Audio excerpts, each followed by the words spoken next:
My name is Bruce Merrill. I live in North Minneapolis. I'm, in other words, I'm probably consistent with most of you people. But I had a traumatic brain injury in 2011 resulting from a hit and run accident while I was on a bicycle.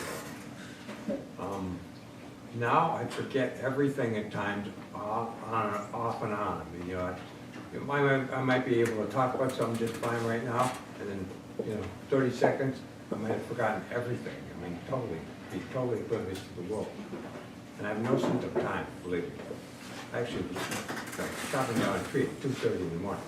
But anyway, I cannot work. I can only focus on one thing at a time, and I'm easily distracted. If I get distracted, who knows what I might forget.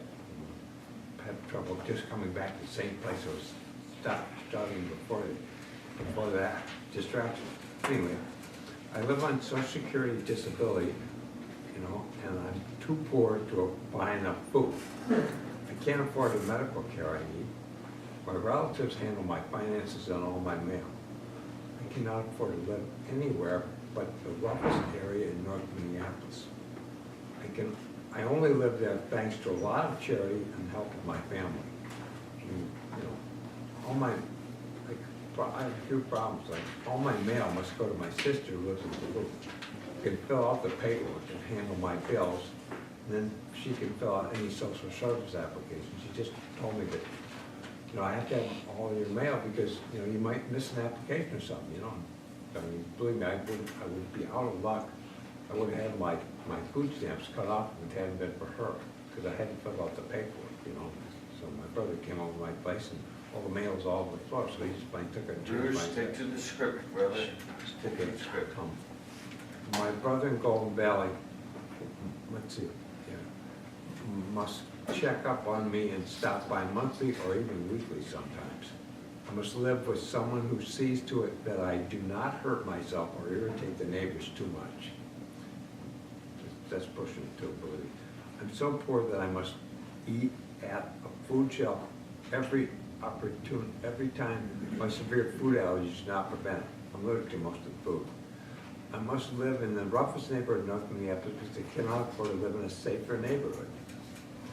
And solution, well, what helped me would be if you'd raise the poverty level and itself and raise the medical assistance spend on income limit to 150% of the poverty level. If you'd make medical and counseling care available free to victims of traumatic brain injury would help me. And if you I would like it if you would make the perpetrators of the traumatic brain injuries and those who drive while intoxicated on any substance, I don't care, believe me, my neighborhood, everybody smokes crack, cocaine, and marijuana, so, not just alcoholics. But as a class, as a class, pay for 100% restitution of all the costs in time, effort, and money to those with brain injuries, plus all living costs of all people with brain injuries.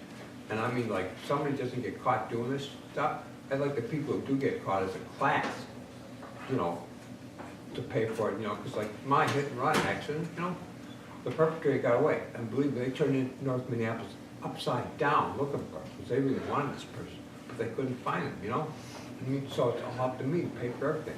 I'm on Social Security disability, so I don't get beans, That's about, and thank you for your time.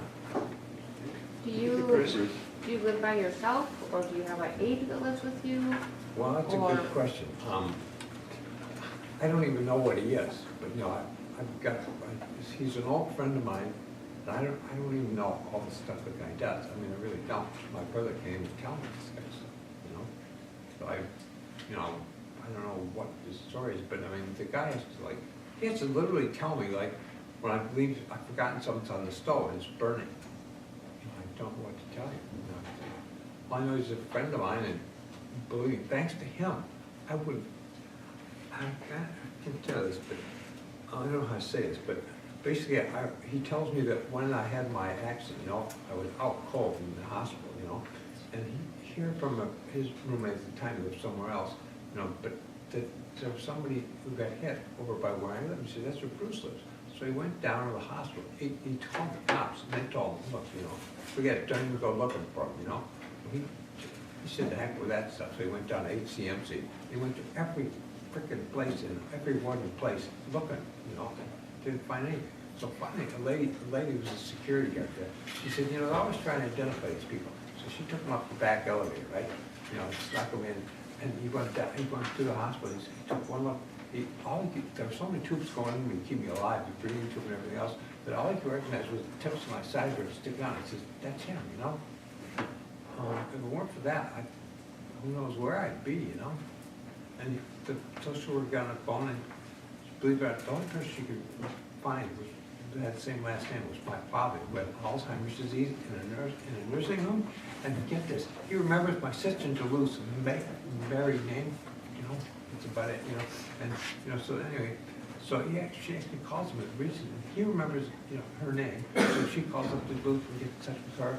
She calls my brother, lives in White Bear Lake, you know, he goes down and identifies me, and he leaves. I must have been a heck of a sight, because we got really strong stomachs. Him and I can talk about eye surgery over dinner, which my mom couldn't stand. That's about it. Thank you, Bruce. Thanks, Chris.